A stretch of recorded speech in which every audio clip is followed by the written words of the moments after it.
Hey everybody, it's Chase with AV Pop Culture again, and today I'm here to convince you that 1984 just might be the best year in movie history. Pop that tape in, I got you, let's go do this.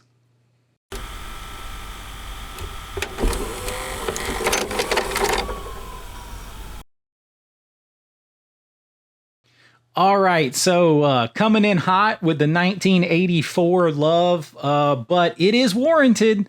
It is warranted, and we're going to talk about some of the big movies from 1984, and there were a bunch of big, iconic, everlasting movies from 1984. Franchise spawning films, sequels in big franchises. A huge, absolutely huge and iconic year. And this is going to be the first in a series of these that I do from some of the biggest years in film history. And I'm going to take like the top 5 or 10 years, or what I believe are the top 5 or 10 years in film history. And I'm going to go one by one over time here in different videos. And then at the end, I am going to rank them all and we'll get the overall ranking. But we're starting out with a serious contender for number one here. And that's 1984. And I'm going to rank the top 25 films from each one of these years. And so we're going to do that in this list, but we're going to kind of talk about the films just a little bit. It's not just going to be a simple ranking. 1984 was very different, right? It's a different time, and movies kind of got longer runs at the theater, so they had a lot more time to sink into the public consciousness, and I think that helps. And then the fact that movies were just made better. Stories were better. Storytelling was at a premium. And you had actors, iconic actors in the heights of their careers, the beginnings of their careers, and it all blended together. You had different sensibilities in the country and worldwide. People didn't give a shit about offending anyone or anything else. They just wanted to make good, fun movies. And so you get a range of everything from great sci-fi action films with tons of violence and suspense and futuristic stuff to raunchy sex comedies that have stood the test of time, to family films that are iconic. It runs the gamut. And 1984, when you look back, when we go over this list, I think you might have to agree that it is one of the best, if not the best, and we'll decide the best down the road here a little bit. But this video might start out convincing you that 1984 just might be the best there is. So without any further talk about it, let's get into my top 25 from 1984, and it will show you why this film is a serious contender for that top spot in the greatest cinematic years of all time. Now, I'm going to confess, I didn't pull all of these films on physical media. I don't have them all on physical media. And to me, the overall 25-1 ranking is far less important for these videos, and what is more important as we go year by year in subsequent videos in this series is the year as a whole, as the group of films as a whole. But within that, to sort of give it some context, let's start at number 25 and what I think are the top 25 films of 1984. And starting at the bottom is Firestarter. Now, this is a Stephen King story, and you have a young Drew Barrymore. And I mean, it's a Stephen King film. People still remember it. You saw that VHS cover in the movie rental place with a young, I just forgot her name. Drew Barrymore. I almost called her Demi Moore. Young Drew Barrymore on the cover. Iconic. Comes in at number 25. Not Stephen King's best. Not even his best from this year. So there's a little look forward. Moving on to number 24. You see, I I got a list written down here in front of me because I got to remember the rankings, and I kind of went back and forth fighting with myself on it. So even though overall the top, like where they fall doesn't matter as much because it's going to be a year by year battle. We're going to have this little year within the year battle as well. And going in at number 24 is Buckaroo Banzai. And that's a Peter Weller, from RoboCop. He stars in this film. This film was made popular again a little bit by Ready Player One, both the book and the film. It's featured prominently. A crazy galactic adventure. Buckaroo Banzai comes in at number 24. At number 23 this is where I have like things marked out and then switch back over because even that, it's just hard for me to like do the list and not fight within myself. And this one's going to surprise you. I've got Dune. Dune came out in 1984. I've got it number 23 on my list. I'm sure a lot of you will have it much higher, but I'm just going to confess, I never got into Dune. Not as a kid, not as a teenager, not as an adult. I haven't gotten into the new Dune film. So you can roast me if you want to. It hasn't been one that has like held my attention, but it is iconic, and they're still making Dune films all these years later. So it's definitely a big film for that year, and it comes in at 23 on my list. At number 22 is one I actually just picked up, and that is Night of the Comet. I actually think I have it sitting right here, as luck would have it. Night of the Comet coming in at number 22. I just think this film is more fun than Dune, so that's why it takes the spot right above it. I had a crush a little bit. I always thought that Catherine Mary Stewart was very pretty.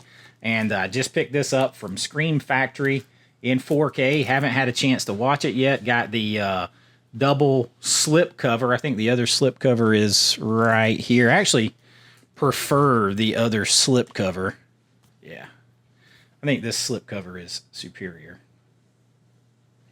But I haven't even taken it out yet. I just got it a couple of days ago. But it comes in on my list at number 22. At number 21 on the list from 1984 is Footloose. And you got Kenny Loggins rocking Everybody Cut, Everybody Cut. Cut Loose, Footloose. You got Kevin Bacon jamming it up. That dance, that music, that song is still popular today. The old, the Devil's in the Dancing story. You also had just had an overall good soundtrack too, with Holding Out for a Hero and things like that. Footloose, very iconic, has been remade. I don't think much of the remake, but there you go. It's another iconic film. And coming in at number 20 is the first, I guess Night of the Comet. But you got another horror film here with Ghoulies. What do you say about Ghoulies? Ghoulies is a fun time.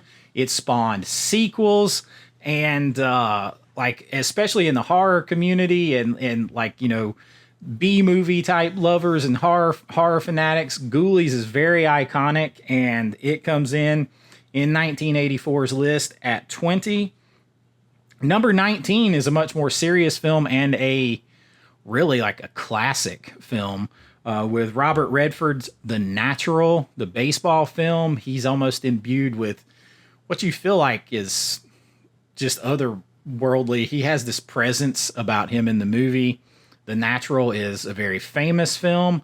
Another one that is just sort of iconic and people know, and another one that dropped in 1984. It finds its way on our list here at number 19. Number 18 is what I think is a much better Stephen King adaptation for a film than Firestarter, and that is Children of the Corn. Outlander! Yeah, I love Children of the Corn. The first one, I mean, you could kind of argue it's slow a little bit, but I like the slow atmospheric burn, the creepiness setting in, and little creepy kids are creepy. And you got Linda Hamilton, and then it spawned sequels and remakes, and we've got these beautiful sets now from Arrow Video and everything. So Children of the Corn, definitely iconic.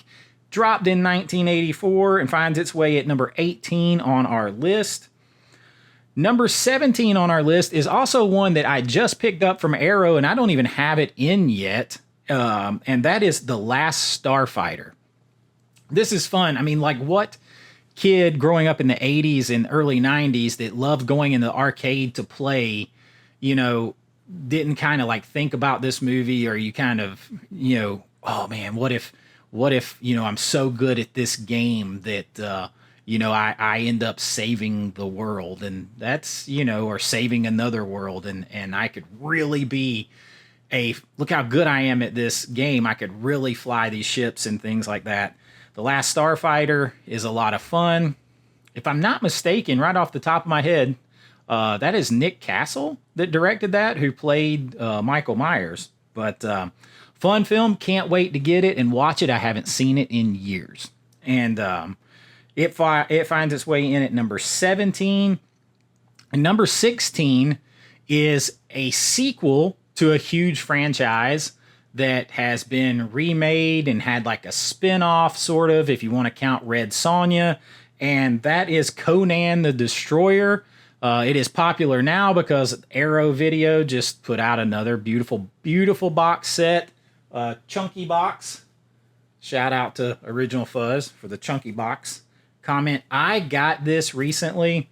I haven't even opened it yet. And I'm going to be honest with you. It's not my favorite compared. Conan the Barbarian is much better in my opinion, but I love Arnold Schwarzenegger, and this was a great find because I went in to my local Barnes and Noble, and it said that they didn't have this film or Conan the Barbarian, said that it was out of stock. I go in there and they had both of them. Not only did they have both of them, they had 40% off stickers on them. I don't know if it was inadvertent or what, but then being a Barnes & Noble member, I got another 10%. So like it was at $60. These each cost, actually this one had a $59.99 sticker on it. And the other one, Conan the Barbarian, had a $49.99 sticker on it. And I ended up getting like I got this for $25 just like a week or two ago. And this was like $30. So you absolutely cannot beat that. And it is on our list here. I mean, it's an Arnold film. Sorry. It's an Arnold film, and it's iconic. It's another iconic 1984 movie. Comes in at 16. So now we're rocking at our top 15, and this is one that my wife will love. It makes her happy. And, people love it. It just got a 4K release not all that long ago. I'm talking about The Muppets Take Manhattan. That it comes in at number 15. Now my wife says she used to watch this every single day in the summertime, and I believe it because I'm trying to drag her into like the horror fandom. Like, come on, be a horror fan. And I'm trying to drag her into it. And we're gonna go to like Days of the Dead and Dragon Con here in Atlanta, and I'm easing her in. But right now she'd be very happy with this fun film that's on our top 15 here. Muppets Take Manhattan. Got the 4K on the way. All right, number 14 is one that my brother absolutely loved. We watched all the time because he absolutely loved Mahoney, and the guy, and I cannot remember his name, who could make all the crazy sounds with his voice, and that is Police Academy. One of my favorite scenes to me that is just so 80s is Mahoney's just sitting out there, just smiling. It's nighttime. He just looks like he's chilling out. He's sipping a beer, got a smile on his face, looks relaxed. not a care in the world. He's enjoying himself. And then the pan around reveals he's looking through the window into the women's shower. It's like he gets busted doing it. But I'm like, that is so 80s, just raunchy fun. Like, you know, all the comedies were like sex-based comedies, it feels like, out of the 80s.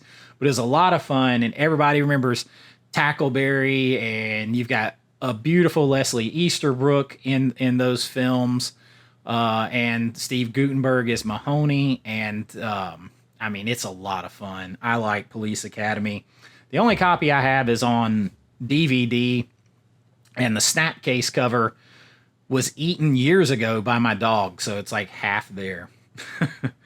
All right, moving on to 13, and fittingly enough, at 13, here is another huge, iconic film, like, continuation of a franchise that dropped in 1984, and I'm talking about Friday the 13th, the final chapter. I mean, like, look, there's problems with certain Friday the 13th movies. People have their favorites, whatever. I literally enjoy watching all of them. I really do. And any year that you get a drop like that, Friday the 13th, it's iconic. It boosts up the iconic nature of the year that it was dropped, because those films are still extremely popular today. And it comes in, fittingly enough, maybe on purpose, Friday the 13th comes in at 13th on our list. And moving right along to 12.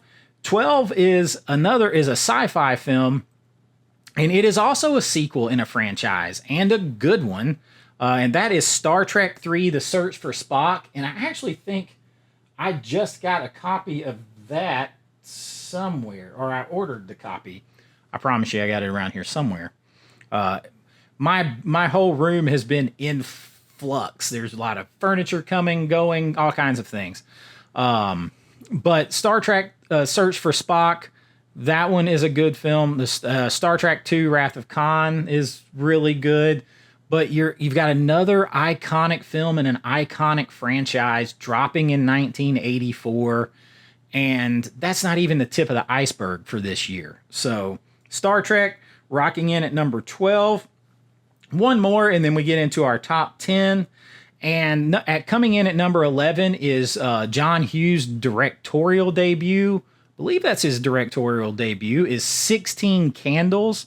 And, you know, that's an iconic film. I mean, it's not my Weird Science, as you guys probably know, is my favorite John Hughes film, but it is not from 1984. 16 Candles is an interesting one. I kind of point to this one as something to like identify the ratings system, because when this movie came out, there was not yet a full like PG-13 hadn't really came on the scene yet.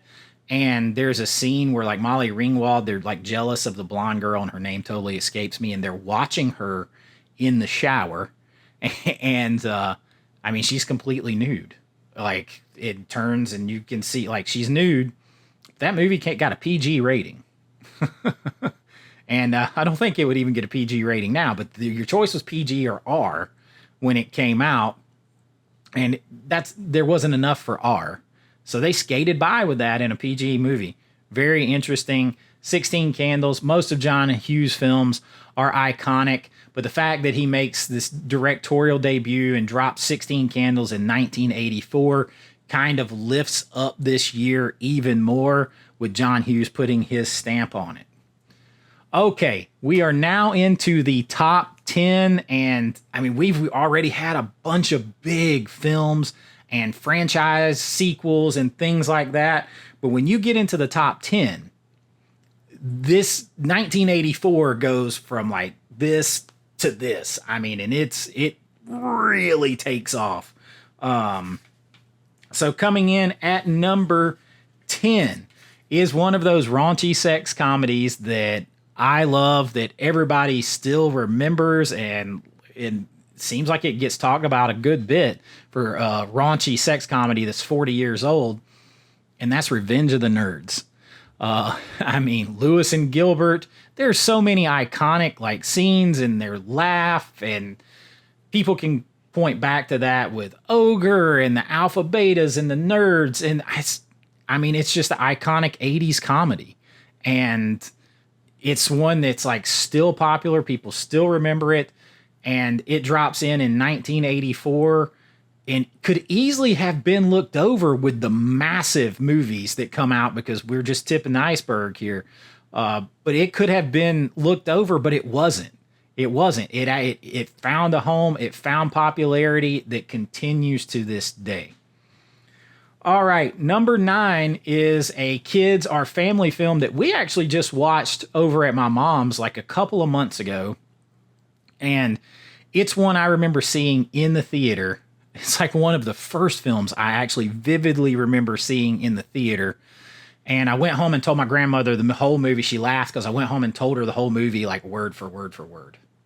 And that is the NeverEnding Story. You know, there is some scarring scenes in that film too. I mean, you know, Artax, and his horse dies, and they look like such strong hands with the rock biter because he couldn't hold on to his friends, and the nothing took him. You know, and Sebastian, call my name. I mean, there's like so much in that movie that's totally scarring. But very, very memorable. The NeverEnding Story is one of those iconic 80s films, and it is here on our list at number 9. All right, coming in at number 8 is one I actually do have sitting right here beside me on physical media, and this is a continuation of one of the most famous franchises of all time, and probably my least favorite of the original 3, but I love this franchise, and I'm talking about Indiana Jones and the Temple of Doom. Came out in 1984. I just picked up this steelbook. I am still hunting Raiders of the Lost Ark on the 4K steelbook. Can't get that anywhere right now, or at least not if I want to pay for it. But this film came out in 1984, and you know, technically, it is a prequel to Raiders of the Lost Ark, from what I understand. And I've never really paid that close attention, but I was reading something about this recently. And being a film guy who went to, studied film in college and makes films and stuff, you'd think I would pay more attention. But I actually think Temple of Doom takes place before Raiders of the Lost Ark. Very interesting. But it is a huge, huge iconic film of the 80s. All of the Indiana Jones and the Raiders of the Lost Ark came a couple of years before, but it doesn't get more iconic than Indy. And Indy dropping a sequel in 1984 really lifts up this year as a whole and makes a big argument for it being one of the best, if not the best ever. All right, number 7, without further ado, is Red Dawn. Now, I have Red Dawn now on disc. I just watched it on 4K, the transfer from Screen Factory. I'm going to come back and do a full breakdown on this movie, because if you guys saw my other videos where I questioned, could 4K restorations ruin the original vision of filmmakers and like ruin the feel if they change the color and stuff like that too much? Well, I'm going to get into that because I watched that film recently, but it is another one. When I get to that video, we're going to have a lot of fun with that. It's another one, though, that's absolutely iconic. Look at the cast in that. You got Patrick Swayze, Charlie Sheen, C. Thomas Howell, Leah Thompson, Jennifer Grey. You have Powers Booth making an appearance in that film, directed by John Milius. I mean, it is a big film. There's a reason why Scream Factory's doing this big set on it right now, all these years, 40 years later. And that is because it is a huge film, one that definitely elevates this year, comes in at number 7 on our list. So if that's at 7, there's some meaty films up higher. If it's at 7 and Indy is at 8. All right, let's go to number 6, and that is Beverly Hills Cop. Talk about something that started a franchise, really launched Eddie Murphy's career. Beverly Hills Cop is absolutely iconic. It's got a new film coming out 40 years later, being done on Netflix with the original cast. And, Eddie Murphy had the choice of doing that film or Ghostbusters. Like Dan Aykroyd and crew, they wanted Eddie Murphy for Ghostbusters. And he passed on Ghostbusters to do Beverly Hills Cop. And to be honest, I don't think he could have gone wrong either way. But with Beverly Hills Cop, he created something iconic for himself alone, really. And it's still one of my favorite Eddie Murphy films. I'm a huge Eddie Murphy fan, especially of his 80s stuff. And it launched in 1984. So you're talking about a franchise like Beverly Hills Cop launching in 1984. That's really a big feather in the cap for that year. All right, moving along to number 5, another franchise and an iconic film. A Joe Dante film, one that we all know. The Gremlins came out in 1984. Gremlins is still a huge film, still highly collectible, memorabilia, shirts, all kinds of stuff. The film is still huge. There's collector sets that go for tons of money, like 4Ks and steelbooks and things like that, because that film is so iconic. And here it is, also 40 years later, and I'm picking up yet another copy of it. 40 years later, and I am picking up steelbooks of the Gremlins. I love the back of this, though. It's so damn reflective with striper on it. Stripe right there on the back with his chainsaw. Giz on the front. So 40 years later, I'm still hunting down 4K steelbooks with Gremlins, and I love it. It launched the franchise in 1984. A massive, massive win in the column for 1984. Coming in at number 5 is Gremlins.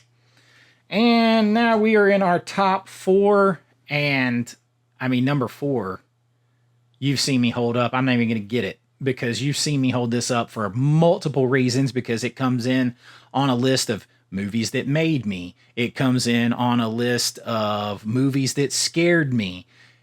It's all over the place because it is so iconic. And you talk about a damn franchise that launched that year. I'm talking about Nightmare on Elm Street. Nightmare on Elm Street, Freddy launched in 1984. You talk about something that elevates 1984, Wes Craven, Nightmare on Elm Street. I'm not sure it gets more iconic than that for something to launch in a year. That's one that is very tough to beat. That is a huge, huge franchise launch, an iconic film series that to this day, 40 years later, we're salivating to get a 4K on and to get a nice, beautiful box set on. So that came in 1984. Nightmare on Elm Street comes in at number 4 on our list. So there is some big ones if that's coming in at number 4. But how do you when I go to the top 3, how do you knock any of these out for it? This one killed me to even put it 3, and I am talking about The Karate Kid. I've talked about how much this movie means to me, like knowing Martin Cove, getting to be friends with him and him being in my movie, and his son Jesse. Absolutely great human beings. And 40 years later, not only have they made a bunch of Karate Kid movies, Cobra Kai, a spin-off of this with the original characters, is one of the most popular shows out there. One of the most popular shows on Netflix, one of the most popular shows anywhere. It all started here in 1984. Wax On, Wax Off was born in 1984. That is a massive, massive, massive win in the column for 1984. It launched The Karate Kid. Wax On, Wax Off, 1984. All right, the final 2 And I probably should have pulled both of these, but I've talked about both of these so much. Let's see. Okay, I can't find it real quick. It's over here. Trust me, number 2 on our list, one of my favorite films of all time. Of all time. The top 3 are on my favorite all-time films list. Number 2, James Cameron, Arnold Schwarzenegger, The Terminator. Yes, The Terminator dropped in 1984. I mean, 84 has huge movies and huge franchise continuations, huge franchise launches, and none of them arguably are any bigger than The Terminator. Another one that we're dying for a 4K of. One that is the sequel is so talked about, one of the best sequels of all time, maybe one of the worst 4Ks of all time, and we're fighting to get it redone because that movie meant so much to everyone and still does 40 years later, and it came alive in 1984. It's number 2 on our list, which just leaves one spot to make the case for 1984. And I'm not going to dick around.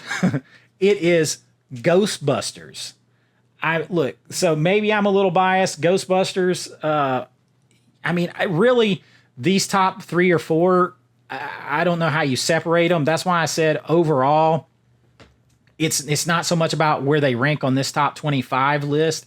It's about how they rank as a whole against other years going forward. And Ghostbusters, man. 40 years later, you got the original cast in a movie playing the same roles at the theaters. There still might be one more where the original cast has a bigger role and they kind of ride off into the sunset, and is kind of set up in this movie about their catching ghosts in their golden years, and that's how they want to spend their golden years.